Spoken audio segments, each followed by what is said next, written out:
And now, you're tuned in to RBLR, the home of Tampa Bay's Reveler Sports. Hey there, Buccaneers Nation. Welcome to another exciting episode of RBLR Bucks, your favorite off-season oasis in the world with the Tampa Bay Buccaneers podcast. I'm Musab, one of your co-hosts, and I want to start off by giving a huge shout-out to all y'all tuning in right now. Your support means the world to us, especially during this off-season lull. And I know what you're thinking. Yeah, I know these off-season blues are hitting me as well, huh, Musab? Well, it is what it is, and maybe, I don't know, for you, the Buccaneers are playing with your feelings, even though they're actually in the off season, but maybe not. I don't know. But we here at RB Law are here to keep the fire burning bright and keep you entertained and updated on everything off season related. And folks, we got a spicy episode cooked up for you tonight. We are not holding back any punches. We even have a special guest joining us on this show tonight. So sit tight because this episode is going to be hotter than a Tampa Bay summer. But before we dive into the football frenzy, let me introduce you to the dynamic duo who will be guiding you through this off-season adventure with me. First up, we have the man with the playbook. He is Carter Brantley. Carter, what's going on, man? Talk to me. Oh, nothing much, man. You know, another day, another dollar, living lavish. I'm really excited for this Evan Klosky interview we're about to do. That's the special guest. Sorry, I know I spoiled it for everyone. Yeah, we're really excited to have him on. It should be a really great interview. He's the 10 Tampa Bay guy. But before we get into all that, if you're listening and you want more content like this throughout the offseason, definitely hit that like and subscribe button. We would really appreciate it. Or give us a follow at RBLR Sports. We're on Facebook, Instagram, Twitter, and TikTok. But anyways, yeah, I'm really excited to get this episode started and get this Evan Klosky interview going. Right on, right on. And last but not least, we have the one and only. He is the man with the in-depth analysis and the insider insights. He is Zach Blaine. Zach, how we doing, man? Oh, man, I am doing fantastic. Fantastic. Whoa, can't talk. I think Carter nailed on the head. I'm just excited to go and do this interview. And I think, without any further ado, we have a very special guest, 10 Tampa Bay Sports Director, Evan Klosky. How are you doing today, Evan? I'm doing great. Spent the night with the Savannah Bananas, and now I get to cap it off with you guys and talk a little Bucks. I love that, man. I love that. So yeah, we'll just get right into it then. If you're down, I with this off season starting a little earlier than Tampa would have liked it, and kind of some big news happening sort of right off the rip. Were you surprised at the departure of Dave Canales? I'll say yes. I mean, when his name was in the hopper for Carolina, I was like, oh, it definitely could happen. But if you would have asked me, let's say week 17, before all these jobs were opening up, if Dave Canales was going to be a head coach somewhere next season, I would have said that is too early. So my whole take on Dave was he's Pete Carroll 2.0, energy-wise at least. And he's certainly going to be a head coach at some point in the future. He's just got that mentality. He's able to rally the troops around him. A lot of respect from the players in that locker room. He looked, felt, sounded like a head coach. But I am a little bit surprised that an organization which would hitch their wagon on a dude who has 1 year of OC experience. And that's really it. He's been around Pete Carroll forever, spent like back to his USC days. So, more than a decade's worth of time with Pete Carroll. And, let it be known, the Seahawks passed over Dave Canales multiple times at offensive coordinator, which is why he had to get on out. He was not the first, second, third, fourth, fifth, sixth, seventh, eighth interview last cycle for offensive coordinator for the Buccaneers. The Bucs, with their situation, with the fact that there was, who you're bringing at QB, what's Todd Bowles' situation going to be like? Not a lot of people wanted to take that job, and it was a perfect opportunity for Dave to really step in there and take that risk. Now, Dan Morgan worked with Dave in Seattle, so I get that they're familiar, but there's still some things that Dave has to learn about being a better offensive coordinator. And we saw that in the back half of the year, right? Like he learned how to utilize Rachaad White more effectively. The running game looked a lot different in the back half than it did in the first half, at least structurally and what they were trying to do. He never really figured out how to utilize Chris Godwin appropriately. And I know some of that was health related, but certainly got the most out of Baker Mayfield, big check plus there. So there were a lot of things that he did very well in his first year. There were a lot of things he didn't do well in. And he got caught multiple times this year, late as well. The Saints had their way with the Bucs. The Panthers had their way with the Bucs in the back half of the year. So it's not like it was picture perfect. He certainly exploited the Eagles and the Colts in the playoffs. So, not saying that he's bad either. It was just really sad because it was like, oh, the foundation of the bones of this looks so good going into next year to build on what they were doing and be a little bit more consistent. I wonder how they're going to be. And, so really kind of it's a lot of gobbledygook of saying, similar to his offense, the bones look good, like Dave. I am curious how he is going to transition into a head coaching role where he's going to have to now run an offense as he's progressing as an OC and then have to deal with a lot of crap that he's not used to dealing with. That includes the defensive side of the ball, and that includes all the positional meetings, coaches, players, media. It's a lot more than just your 15 minutes in front of the media on a Thursday. And let me just focus on my QBs and, my offensive room. So, and he brought in Brad Idzik too, who's 32, young, bright mind, love his future in this sport as well as a coach. But, that's a lot of youth to really lean on a rebuilding process. So, I am surprised it happened as quickly as it did for Dave. Yeah, I mean, you sound a little more optimistic than I think I am about the Panthers coming up because you nailed it on the head. That's probably one of the younger coaching staffs in the NFL, let alone in our division. So I think it's going to be rough for him, but, I wish him all the best because I can't complain about what he did in Tampa at all. Yeah. I mean, I'll bet on Dave. I just, I really won't be surprised either which way. I'm not going to be surprised if this thing falls flat on its face, and I'm not going to be surprised if Dave turns it around.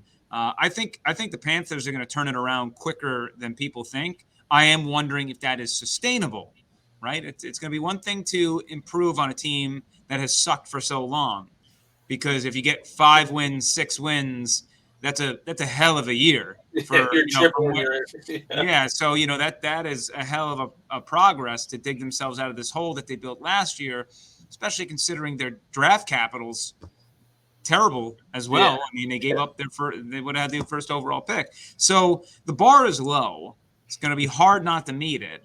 And I bet you he does. At least Panthers, I would probably bet they're going to win like 5-6 games or something without even looking at schedules and whatever. So they're going to improve under Dave for sure. Just how much that improvement happens. Will they hunt championships?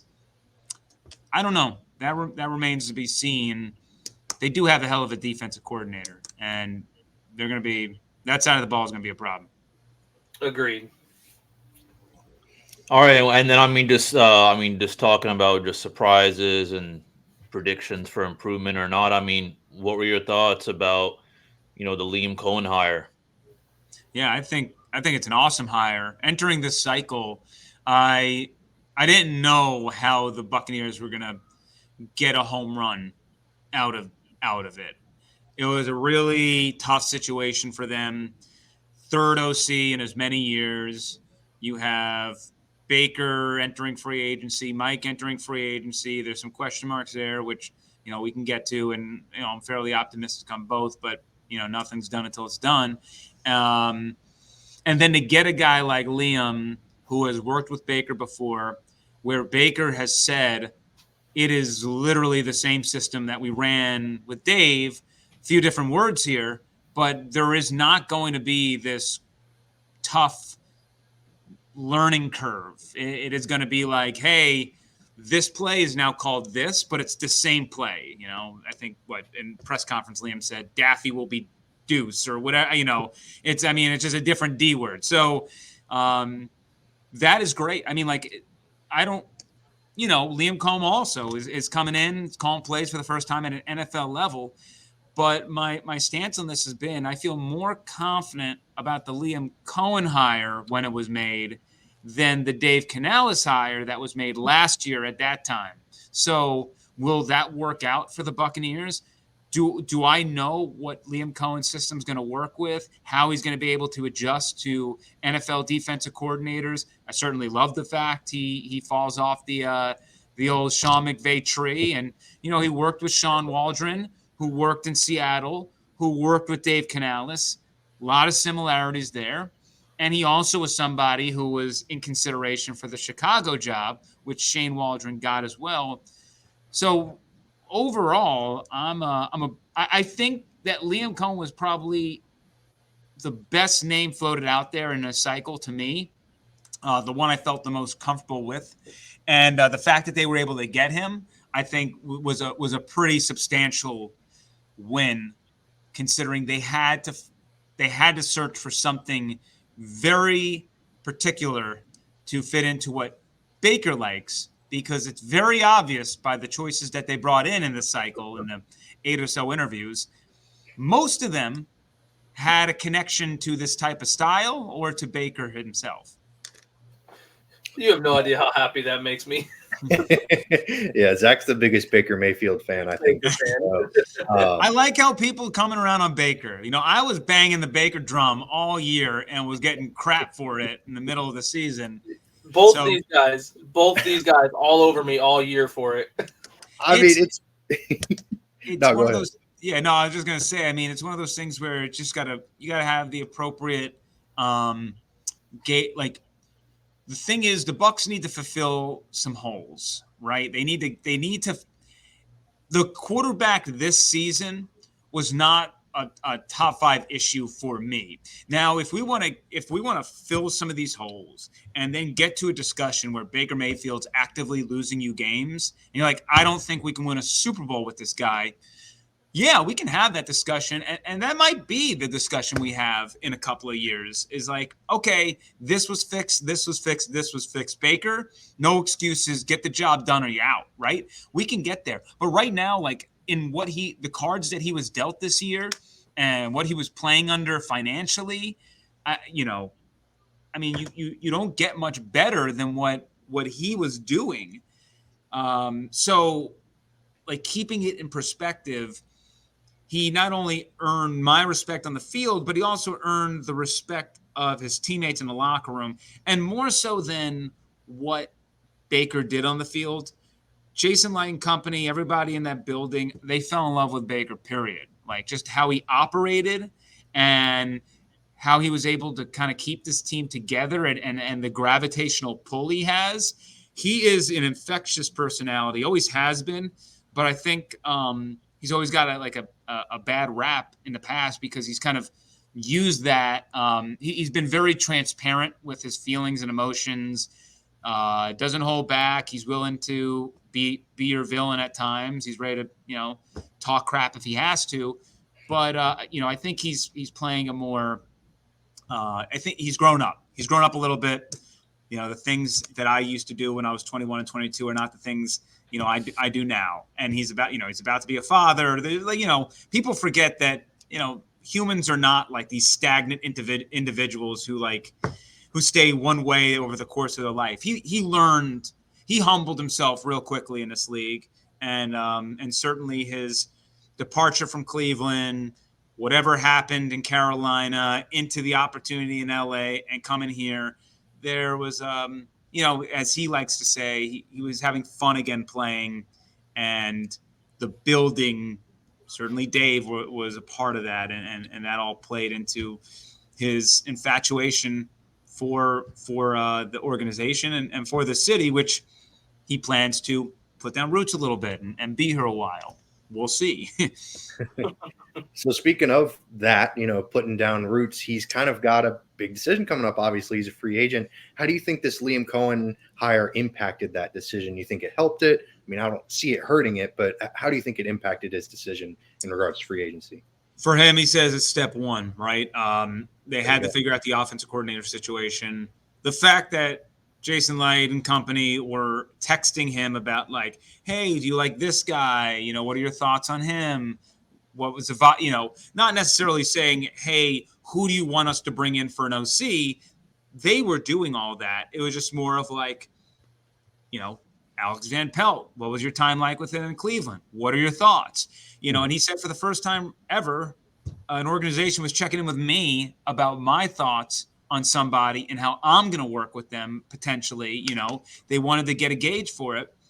So that was huge. And Baker has said he loves Liam Cohen, knows the system, and the fact that the continuity will be there will be a huge selling point for him moving forward. So that in that sense, it was a home run. But, that was always going to be the case, whether it was Jake Peets, Alex Van Pelt, some of these names that were out there who had direct lineages to the style or the human, that it seemed like no matter the offensive coordinator hire they were going to make, it was going to be in concert with Baker. So it was a prerequisite, but I think it was always going to be checked off the list. Absolutely. Yeah, and that's again, I can't stress how much that makes me happy, because going from a 1-year deal to potentially a franchise quarterback for us is nice to see. But obviously, franchise quarterbacks don't do it on their own. What do you think kind of the biggest priorities in Tampa as far as players are this year? Well, or this offense? Yeah, I mean, a lot of the teams coming back. It's an interesting offseason because it's littered with stars on this team. Like, all your depth is kind of returning. I think number one, 1A and 1B is Baker and Mike. I think you don't move forward without having those answers. And I would be floored, shocked if Baker Mayfield was not coming back. I don't know how that looks. I don't know. Is that going to be the franchise tag? Is that going to be a 2, 3, 4-year deal in whatever wacky structure you want to put it in? Shout out Mike Greenberg. Then, we'll see how that happens. But to me, Baker's going to be, and to me and everybody else pretty much, Baker's going to be back in some regard for a lot more money. Get that figured out. Then you move on to Mike. Baker's been very upfront. I want Mike Evans back. And I saw something floating out there that's like $30 million. I don't see that happening. I don't think any other team is going to pay him $30 million. No. Agent's doing a good job trying to inflate the number to bring it back down to maybe 25. He's doing what he's supposed to do. That's what he gets paid to do. But I'm not as confident in Mike, but I don't really know how many suitors out there he's going to have. To me, it's Tampa Bay or Houston who are going to be willing to pay up. Now, I don't know if Houston's willing to sink $25 million into a 30-plus-year-old wide receiver who, he's from that area, of course, but they're not emotionally attached to him. They see all the stats and records, but do they want this up-and-coming franchise that they have? Do they find value in a Mike Evans working with the C.J. Stroud, or would they rather Nico Collins and Tank Dell get the majority of, the playing time? Maybe Bobby Slowick can see some sort of like Julio Jones type role that Kyle Shanahan used to use in Atlanta, since that's the tree. Maybe that's the way he can see it. But I don't know if there's many franchises out there who are going to be willing to pay Mike that kind of dough to come to their team. And Mike is at the age where I don't feel like he's going to go to any team and just hunt the money. I think he'll get paid well enough somewhere where he can win. So figure those two things out, and then you gotta do some some other moves. Antoine Winfield Jr. again, sort of like Baker, will be back in some regard. Franchise tag, long-term deal, whatever. You probably have to cut Shaq Barrett. Love the guy, like the nicest freaking dude, unbelievable human. He even mentioned it though. I mean, for what he's making of the production, it is what it is. Like we can't run away from that. So you probably need that money. You have to figure out what your wide receiver 3 situation is. Do you believe that Trey Palmer's it? Would you like him as more of a 4? Little, guy who can play maybe 11, 12 snaps. Figure that out. But number one, as far as like whether it's the draft or free agency, getting creative, the Buccaneers are not going anywhere without a pass rush. They need somebody to win one-on-one off the edge. Because as much as I love Kalijah and Vita Vea, teams can just stuff the middle and not really worry about the outside. The minute you get a pass rusher, then you have 2020 defense back, where you can bring your linebackers and they're completely compromised because they're trying to chip Shaq Barrett, who's got 20 sacks on the season, and they got no other help for Devin White blitzing up the middle. You open one-on-one matchups for Kalijah Kancey, who's going to be a stud in this league.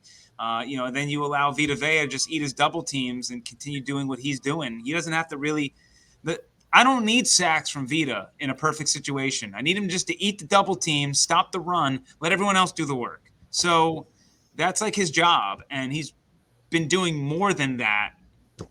Led the team in sacks last season, was close to doing it this year, if not for Yaya Diaby. So I you gotta figure out your house first.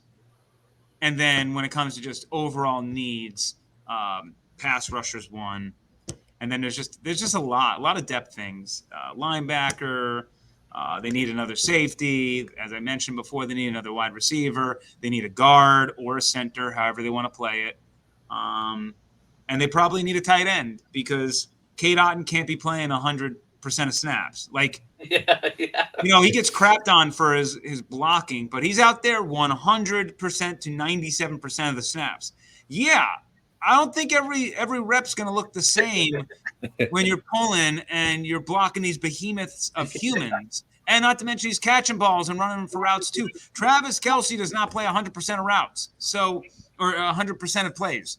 So it just, Kittle doesn't do it either. Like they're like 78%, right? Like he just living on the field. He needs some help.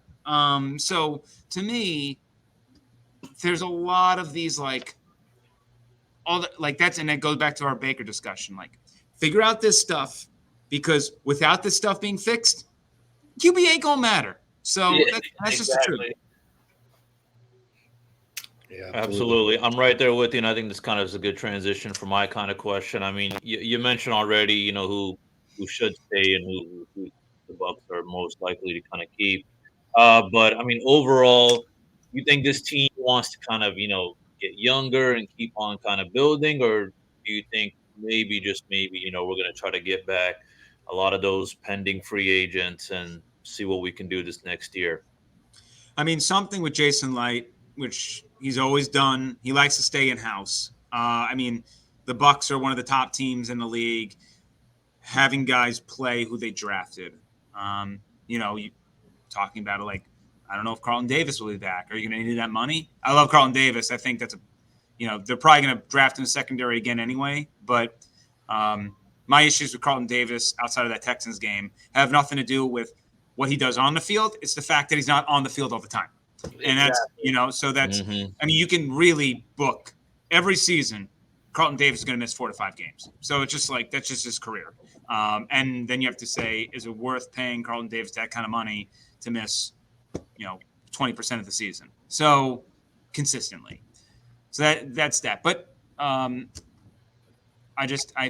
think that they like to really get their house in order, and they like developing and building these guys. And when you invest these draft picks in these humans and you develop them, you want to get the fruits of your labor. You don't want to watch them succeed somewhere else. That's what we did. We planted the seed. We want this beautiful garden. So I do believe that they are going to run it back with a lot of their depth, which, I remember Cameron Brake coming into studio one day. He said that this team reminds me a lot of 2019.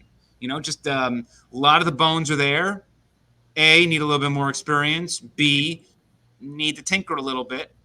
But they got the group.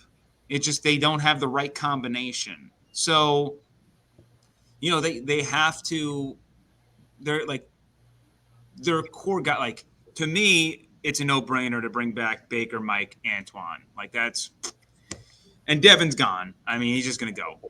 Thank God we agree on something on that. I mean, it's not even like, I don't even think it's my opinion. He's gone. I mean, it just writing's on the wall. When KJ Britt replaces you in a playoff game, you're gone. It just really, that's really what it is. So I would be you don't have to tell me anything. It just, I can see it, right? When you're in a part-time role, and not to mention you held out, and then you had all this crap before the Packers game, which has been denied publicly. But again, we all, we're not dumb enough to not read between the lines. Yep. So, so he'll go.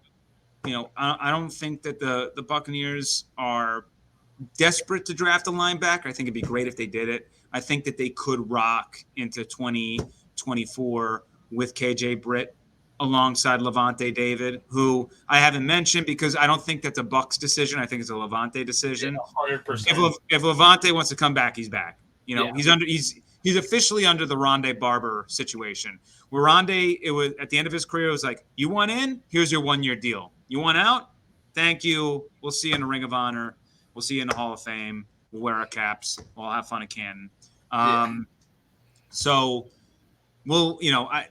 the Levante thing is just sort of the one variable that I don't think any of us in the media, I don't even know if people in the building really know what's going to happen there. You got to prepare for it because if Levante's gone, then linebacker all of a sudden then that becomes a second priority to me. So, but I loved what I saw from KJ, limited in ceiling, but you know what you're getting out of him. You know what he can do. And I don't think that I don't know if he's going to make any like transformative plays out there, but he's going to make the plays you need him to make. And sometimes those guys are good too, if you build around them. So I think that, overall, the Buccaneers they're not big players in the free agent market outside of like Tom Brady dictating everything. And when that happened, that's an outlier situation. But, think back to it. It's not like they really succeed that much with these free agents either. Ryan Neal didn't work out. Russell Gage didn't work out last year. He got injured this year. That doesn't count. But last year really didn't fit. Trying to think of some, Matt Filer they brought in. He got benched. Yeah. So, they make a lot of these tinkers and haven't necessarily nailed a lot of them in recent history outside of, again, the Brady couple of years where he was like, oh, I'll bring back Gronk for you. Oh, let's get Antonio Brown. There's those things kind of worked out. That's a good way to think about it because I've never really thought about it outside of the Brady era in Tampa. The last impactful free agent that I can remember is LeGarrette Blount. Vincent Jackson was pretty good. Vincent Jackson, yeah. Great, for sure. Yeah, I mean, but that's the point. I'd have to go through the list. It's not like they have that's like saying, Jason Light is a fantastic drafter with Spytech and back there and all of his scouts, right? Like, I'll rock with them and what they've done. Doesn't mean that 2016 didn't suck. Doesn't mean that 2020, that the pandemic, they did not do well during pandemic draft. So, even into 2021, that kind of bled over a little bit. Was not a good time for them. But, they really, I hope they had that same fight, grittiness in the scouting this season as they did last season, where they knew they were going to be cash strapped. And Jason Light, famously said, we're going to go, find gems at the dollar store. And he did too. He did. I mean, he nailed this one. how it will all project in the future and like what their ceilings are will remain to be seen. But I think that, double-digit rookies on the roster, a lot of them playing significant time. Some were easy to know they were going to be great, like Kalijah Kancey. Others not so much, like a Christian Isian. So, they're – and then not to mention like a guy like Marquise Watts, who I think has a lot of potential. Just, needs some fine-tuning. But, yeah, I think that for the most part, they like to stay in-house. I would love for them to find an edge guy who was proven, like a Josh Allen, if they can clear the money. Yeah. But I don't think Jacksonville's ever going to, give that up. So If they're smart, they wouldn't. No, I don't foresee that. Yeah, it's tough to find edge. It's tough to find good pass rushers anywhere, especially in free agency. But just like quarterbacks. Yeah, exactly. They're pretty much as hard to get as quarterbacks at this point, honestly. But we've talked a lot about the Bucs this whole show, but before we let you go, I know you got to get out of here. It's Super Bowl week, so we want to hear your Super Bowl picks. Who you got? Kansas City, San Francisco. Who's your pick? I'm going Kansas City. I'm not like, if I'm wrong, then I'm cool with that. But I'm not betting against Patrick Mahomes. I just I don't, I get it from an analytical standpoint and with the numbers spit out, but like I'm gonna rock with Mahomes. And I love the fact that this team they're a little bit counted out. I mean, I'm not gonna say like they're underdogs because I don't think anyone's gonna be like, "Ooh, the Chiefs! I can't believe they won." Like, no, I can believe they won. You're not an underdog, but you have been. People have been taking shots at you all year. You're not the same team. Your wide receivers suck. The offense stinks, which, by the way, they didn't score in the second half of that Baltimore game, which scares me. That was like the whole theme this entire year was they don't score in second halves. But I think that Travis Kelce has been saving whatever in the tank for this playoff run. He really got relegated to a typecast role during the season. The defense is going to win them that game. Forget about Mahomes. Brady had some great defenses win him some games early on. I think Mahomes was able to carry the Chiefs in his career to begin the first couple of wins he had, certainly getting to the championship game against the Bucs and losing. This one, maybe he's doing it in reverse because this one, when we look back on it, will be Mahomes was there, got the plays that were necessary, but the defense was too damn good. And I trust the Chiefs defense more than I trust the Niners defense, where I think their passing, their rushing defense is not great. Effort issues are a problem, which they shouldn't have in the Super Bowl. But when you do it all year, I don't know how you just miraculously not snap back into it or do something out of character that hurts you even worse. And while I love Shanahan and the guy is a beast, his time management and clock management is always weird. I think he really has not improved well enough in that department. And this Chiefs defense is going to eliminate some of the things that they like to do. So give me the Chiefs. I wrote down the score 23-20. Whew, wow. Close game. Going under. Okay. Under and then obviously taking Chiefs money line. I like that. Hell yeah. I got money on old Travis Kelce breaking a touchdown or a NFL receiving yards record in the Super Bowl just because of Taylor Swift. $4 gets me $1,000. I'm taking it. My God. All right. I mean, his like numbers in the playoffs are absolutely insane. I mean, yeah, like he hasn't had like one dud, and it's like even when the yards aren't there, he's got like 2 tutties. It's, yeah. I mean, if he can get this one, I think when it's all said and done, Kelce goes down as the GOAT tight end. Yeah, Agree. Pretty tough to say over a guy like Gronk. Even guys like Antonio Gates is going to go, Tony Gonzalez, but I think Kelce's going to be their number one. And then my hot take is he might retire after this. I think I think that he was he was beaten up this year. And Gronk didn't stop playing because he couldn't play anymore, right? He was still a beast out there. His body was broken. He's like, I am in pain. Yeah, and I hate this. And then he recovered a little bit, said, I'm going to do it again. And was like, oh, yeah, my back, I just busted my back in LA. Yeah, I remember why I was done with this in the first place. Get me the hell out of here.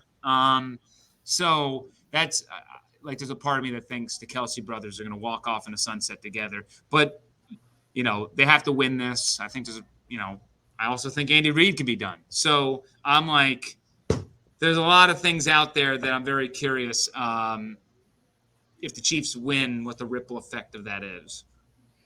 Wow. Oh, God. Belichick's going to get another job. Yeah. I don't think that the Chiefs would bite on that. I did wonder if Ben Johnson was laying down low to be like, oh man, the job might open. But I don't know if that job opens up. Did they give it to Spags? I don't know. So yeah, it's hard to lose out on a really good defensive coordinator like that. Yeah, and there's the Bieniemy effect. He just got released or let go by the Commanders. So that's also another interesting aspect of it. But we really appreciate your time, Evan. I know you gotta get out of here. Thank you so much for coming on. This was a blast. We'll definitely have to have you back on at some point. But we really appreciate you coming on, man. Yeah, no problem, guys. I appreciate you having me. Thank you so much. Yeah, you got any projects or anything coming up that you want to shout out on here? Right now we're kind of laying a little low. We finished up our season of the Blitz, which for next season airs every morning, 8:30 Sundays on 10 Tampa Bay, but also we release it on YouTube on our 10 Tampa Bay YouTube page. So we're able to access that. We preview games. We do that from pretty much the season primer to get you set up for the season into the season ender. So, we had one last episode after they lost to the Lions. And then now we'll transition into Rays. We're about to have spring training, and we will have the Breakaway Show come back for its second season, which tentatively the start date is Saturday, March 2nd. So we'll talk about the Bolts for 6 weeks and hopefully what will be another playoff run for them. Fingers crossed. Yeah, but I'm really excited for some of the things we got cooked up for that project. Again, you'll be able to find that on 10 Tampa Bay in the morning, that time on Saturdays. And then also you'll be able to find that on our 10 Tampa Bay YouTube page. We have everything on 10 Tampa Bay Plus as well. All those Blitz episodes, including my Rondé Barber special Uncommon, 30 minutes when I was able to cover him in Canton, a little bit before, a little bit during, a little bit after, and just kind of encapsulate the entire year journey as we're about to have the NFL Honors Award show start up tonight and see if, Baker Mayfield can win Comeback Player of the Year. I don't expect it, but also we will learn the new Hall of Fame class. So a lot of great things. Again, 10tampabay.com, 10 Tampa Bay YouTube page, 10 Tampa Bay Plus. Can't go wrong. We got you covered. Love it. Love it, man. Thank you again, brother. We really do. Thank you. I appreciate it, Evan. I appreciate you guys. Have a great one. You too, man. You too. So that was the Evan Klosky interview. That was awesome. Shout out to him. Thank Evan so much. And thank you all for tuning in. We hope you enjoyed it. We're going to have some more guests on throughout the off season. So definitely stay tuned for that. And just a little reminder, if you're trying to hear more of those guests, you can hit that like and subscribe button. You can also follow us on socials at RBLR Sports on Facebook, Instagram, Twitter, and TikTok. I know the Lightning had a watch along the other night, so we've got a bunch of great content that's coming out across our platforms. But, obviously you're here for the Bucks, so, but no, all jokes aside, we really appreciate y'all tuning in. And as always, go Bucks. Go Bucks.